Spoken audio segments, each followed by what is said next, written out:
This rhythm and sound do not seem to belong to energetic Silver Spring in Maryland, neither would it be the sound in the mainstream contemporaneous fashion studio. But let's think outside the norm for a moment. Actually, let's think outside the store and inside Sarah Gingold's studio.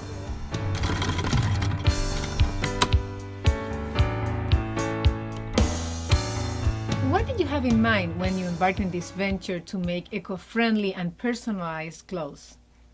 Think Outside the Store is a place where local residents can explore alternatives to store-bought fashion. So you don't have to be limited by, what you see in the store. You can make your own clothes, or you can come up with your own ideas. And I see myself as a clothing artist rather than a fashion designer, because to me, making your own clothes or wearing things, it's important to express your personality. It's not about looking pretty or being popular or wearing what everyone else is wearing.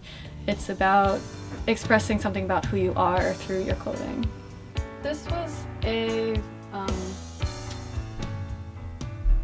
dress that was floor length, and it was a little too big for me, so what I did was I cut off the bottom of it and took it in a little bit so it fit me. And then I had a scarf in the studio that had this cool fringe on it, so I added the scarf fringe.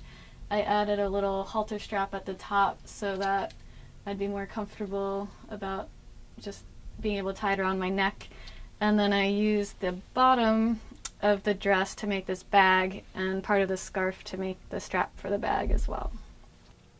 I always really liked making my own clothes when I was in high school because it was a way to express myself, and it was never about being pretty or being popular. It was just about using my clothes as a way to show something about who I am.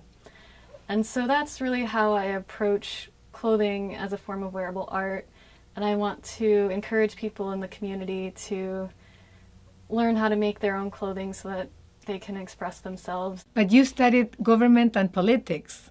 How do both connect? When I was in college, I read a lot about political science and the global economy, and so I was reading books like The Travels of a T-Shirt and the Global Economy and thinking about how all the power structures of the world work.